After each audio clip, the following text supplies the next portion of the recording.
I grew up like a savage.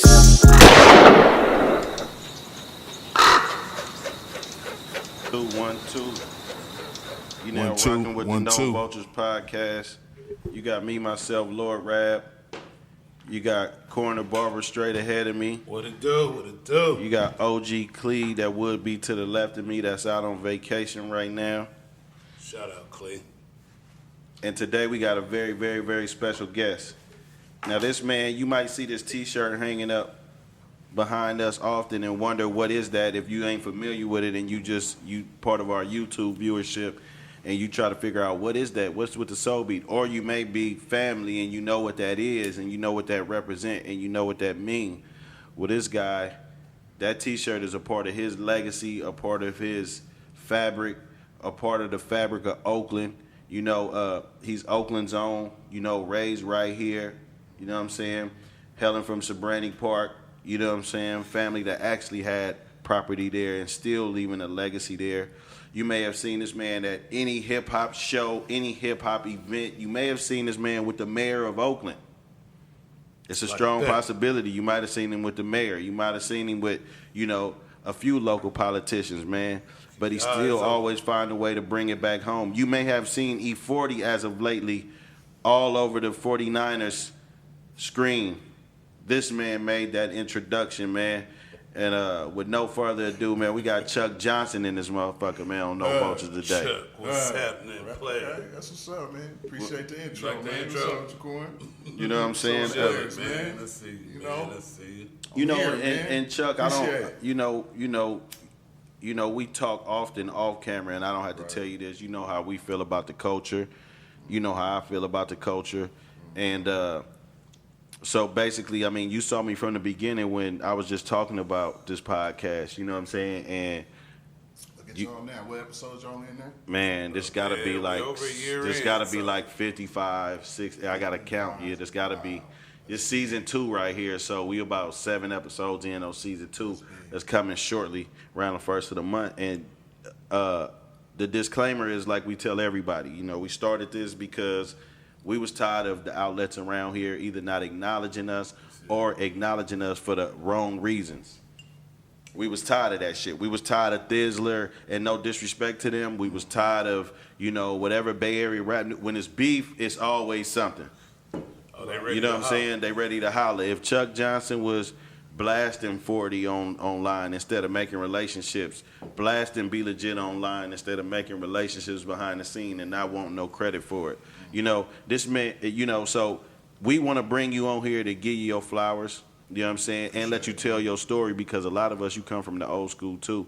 We don't like the internet that much, you know what I'm saying? So people, you know, they won't get to know, you know, what great time you've had and how much you've been a part of this game unless we talk about it. You know what I'm saying? That story Man, of it's Chuck Johnson. deep because I admit Born and raised? Born and raised in this town, man. Right here. Born and raised in Sobrani Park, like you said. Yeah. First 12 years of my life, and then we ended up moving for a couple of years to 84th and Bancroft. Okay. And then Mom saw I was at Castlemont. Shout out to Castlemont in '89. I was at Castlemont for a year.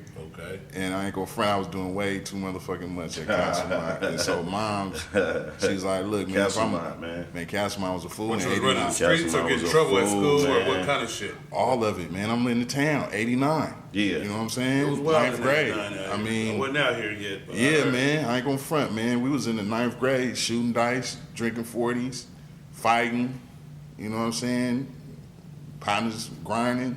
You know what I mean? It was real authentic Oakland. Yeah. And So, I had a side of me that obviously had family, and they used to get on my ass about going to school and shit.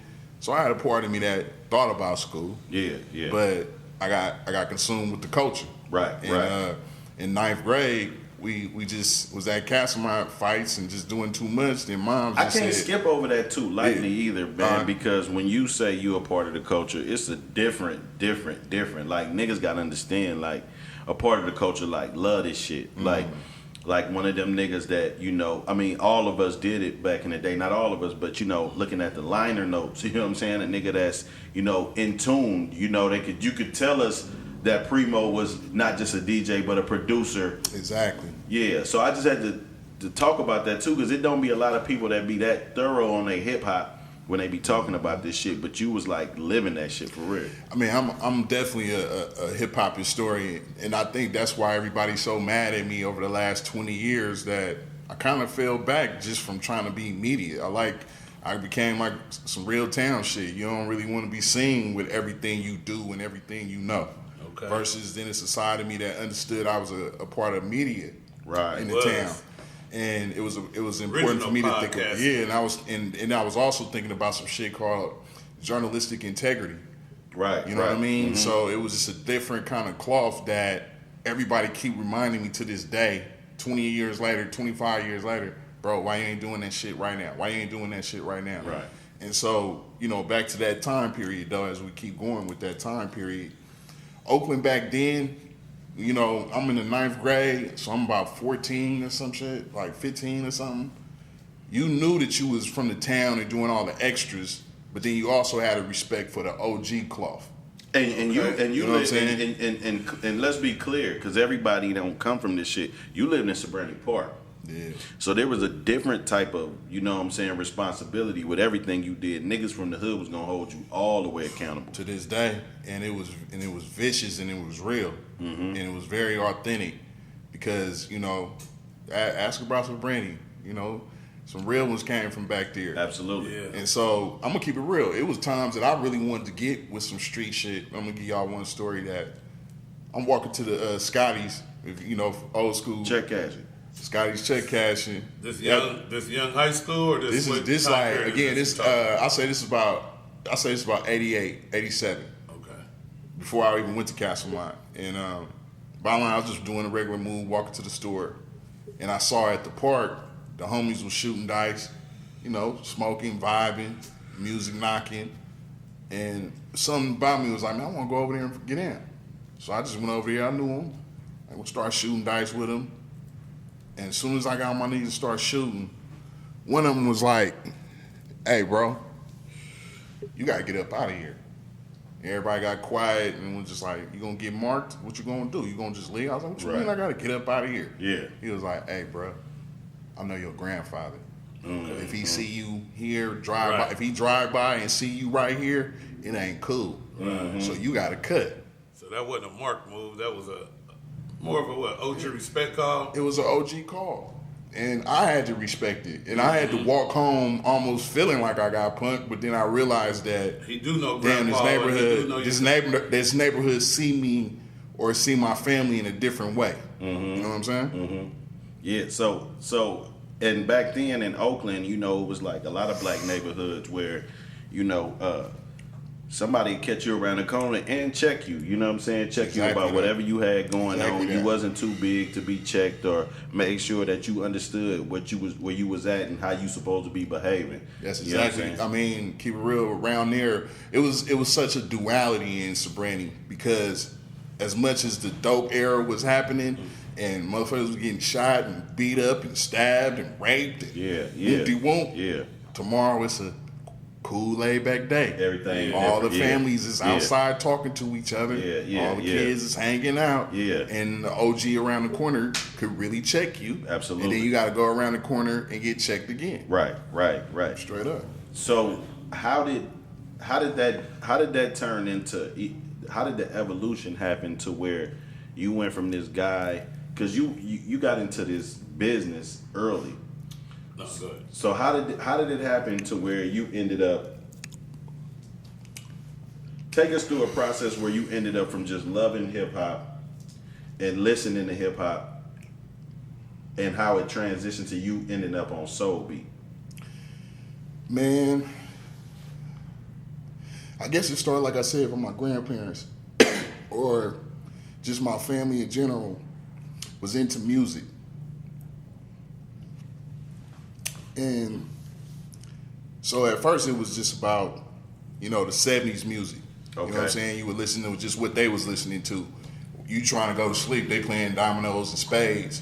And you just keep hearing these same songs just hitting you. Yeah, absolutely. And then I got my identity, keep it real, when I first saw Michael Jackson on the Motown 25. Motown 25. Okay. That's when I think, keep it real, the paradigm shift. Because I just saw how this dude captivated the audience. That was the culture. It was like, I saw he had that glove on. He had on the penny loafers. Like, and then, But you didn't have no desire to be an artist or none of that shit. that's what I was going to get to, is that at the end of the day, I realized, man, I can't rap. I can't sing. What is my place in this shit? Like, what am I to do in this? Did you know who Barry Gordy and them motherfuckers was at the time? I didn't. I don't think I really knew Barry Gordy and them like that back then. I just knew that hip hop was on its way. I knew Run DMC, Fat Boys, Too Short. I knew hip hop had something to do with what we was about.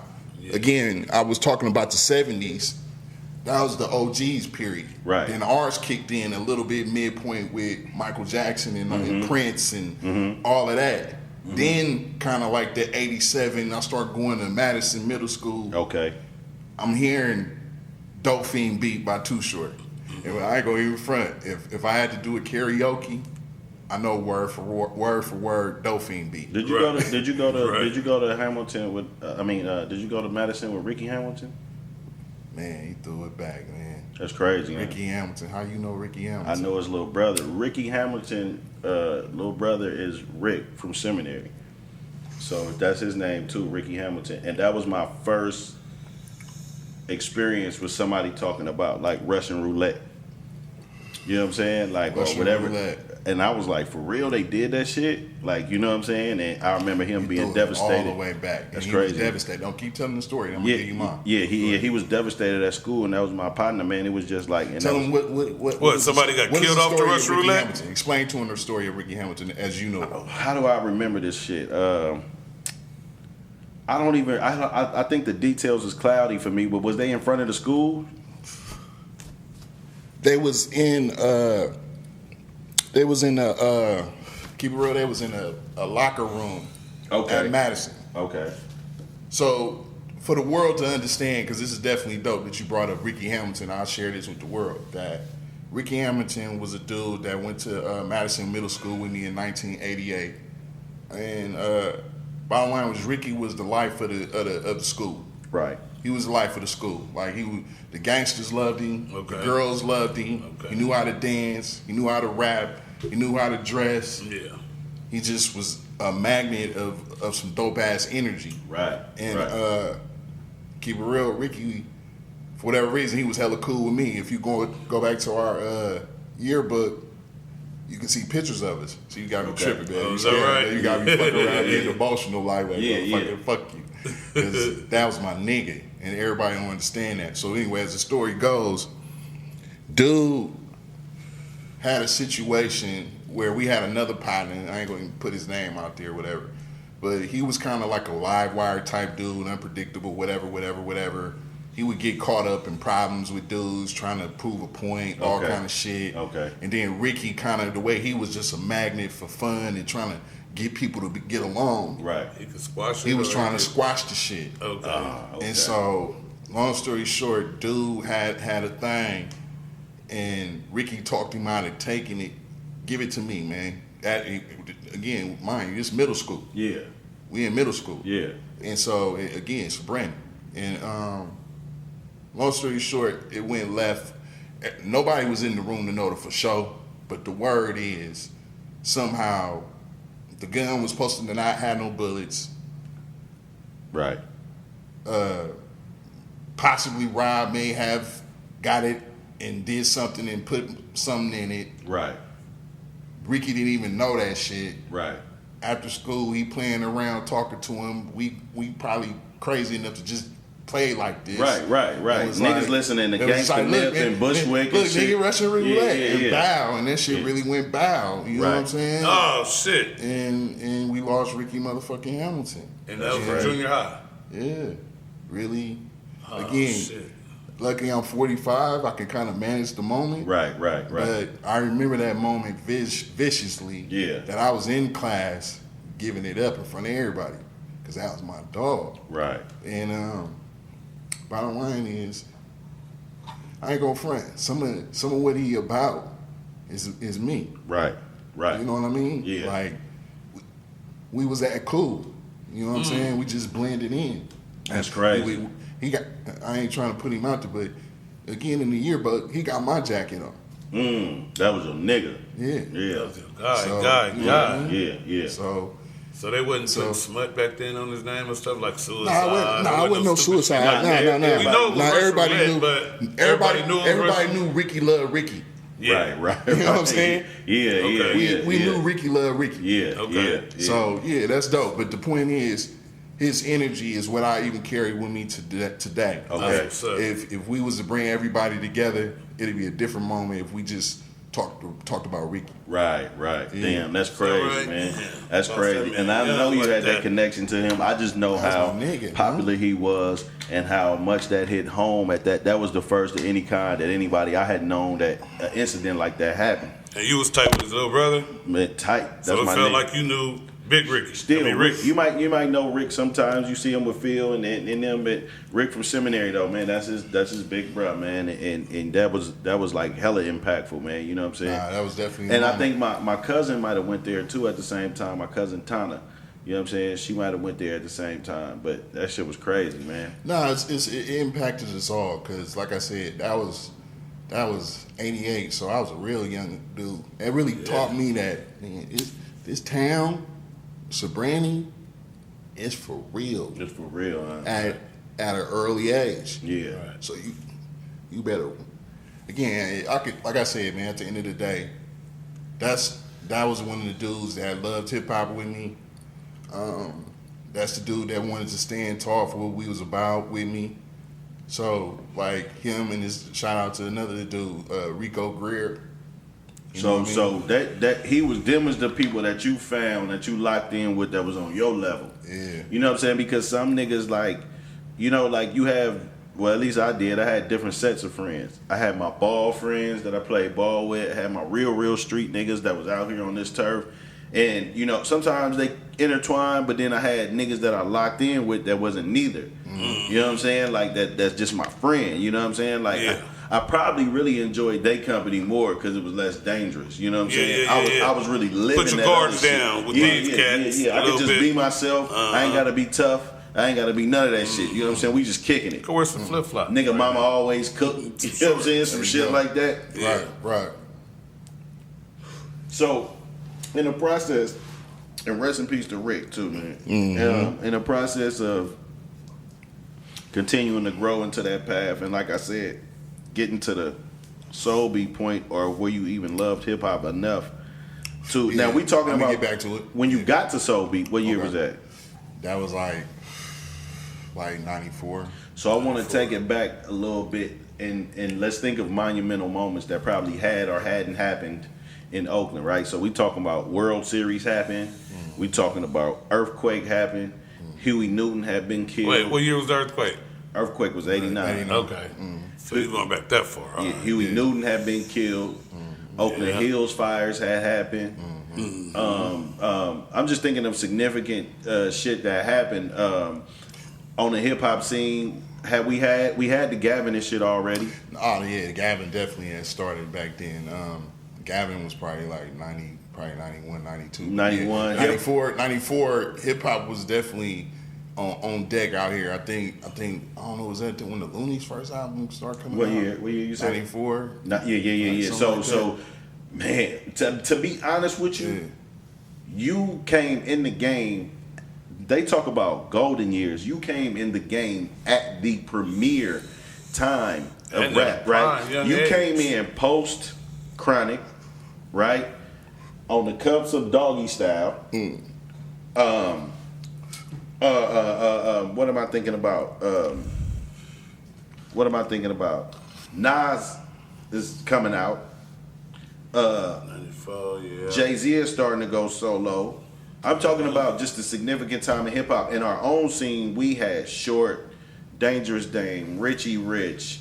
3 Times was probably just assembling as a group.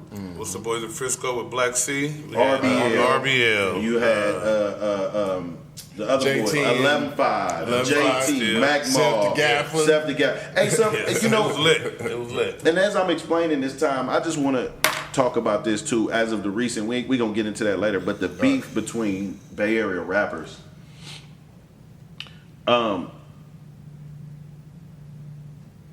Remember when they used to be like, I don't know if they was necessarily united, but niggas did have some form of unity. Like, I thought about this the other day after the funny shit, right? I said, what would be the equivalent to TWDY? So just answer that. What would be the equivalent to the TWDY? You talking about Ant Banks and group? So it was Ant Banks, it was Short, and Dollar Wheel, Sonny, Kev Dixon, I think. and who was all on the single? It was the whole Bay Area, literally, Yeah, right? yeah, it was Rapper Forte, I think Mac Mall. Yeah. There a lot of motherfuckers was on it. So I was like, so what you think the equivalent to that would be, or could niggas even do that? I mean, back then, it was Shout just out to LA too. I don't mean to cut you yeah. off, but niggas had like penthouse players and shit. Right, shit right, like right. I'm just, you know what I'm saying, yeah, but I want to, Nah, I mean, bottom line is just to kind of get back to that angle of talking about where I started from. I'm cool for a minute. I was gonna say, bro, I started off when it was just time to figure out a thread of how to weave hip hop together as a whole. Mm-hmm. You know what I mean? Mm-hmm. It was one thing for the Bay, but I was really on some like how we carving our thread in hip hop for real. You know what I'm saying? With identifying how to get that out of me.